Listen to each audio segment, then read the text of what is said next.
రాష్ట్ర భవిష్యత్తును దృష్టిలో ఉంచుకుని ముఖ్యమంత్రి నారా చంద్రబాబు నాయుడు రాత్రింబవళ్లు శ్రమిస్తున్నారని వెంకటగిరి ఎమ్మెల్యే కురుగొండ రామకృష్ణ పేర్కొన్నారు. వెంకటగిరి పట్టణంలోని బంగారుపేటలో శ్రీరామనవమి పండుగ సందర్భంగా శ్రీ కోదండ రామస్వామి ఆలయంలో స్వామివార్లకు నిర్వహించిన కళ్యాణ కార్యక్రమంలో ప్రత్యేక పూజా కార్యక్రమాలలో ఆయన పాల్గొన్నారు. ఆయన స్వామివారిని భక్తి శ్రద్దలతో దర్శించుకున్నారు. ఈ సందర్భంగా వేద పండితులు ఆయనకు ఆశీర్వచనాలు అందించి తీర్థ ప్రసాదాలు అందజేశారు. అనంతరం ఎమ్మెల్యే కురుగొండ రామకృష్ణ మీడియాతో మాట్లాడుతూ గత ప్రభుత్వ పాలనలో రాష్ట్రం తీవ్ర ఆర్థిక సంక్షోభంలో కూరుకుపోయిందని విమర్శించారు. అప్పుల పాలై బ్యాంకులు సైతం రుణాలు ఇవ్వలేని దుస్థితికి చేరుకుందని ఆరోపించారు.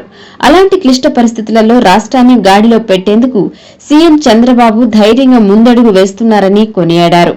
అలాగే వెంకటగిరి నియోజకవర్గంలోని ప్రజలందరూ సుభిక్షంగా సుఖశాంతులతో జీవించాలని ఆయన ఆ శ్రీరాముని వేడుకున్నట్లు వివరించారు.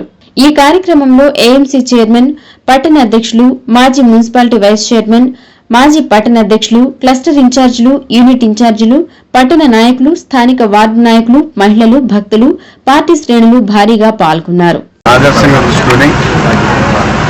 రాజ్య పరిపాలన ఈరోజు చంద్రబాబు నాయుడు ముఖ్యమంత్రిగా ఈ రాష్ట్రం ఏ విధంగా ఉంటుందో ప్రజల్లో తెలుసు. దాన్ని ఘాట్లో పెట్టి ఈరోజు జరిపిస్తున్నారంటే నిజంగా అది మనకు వరం.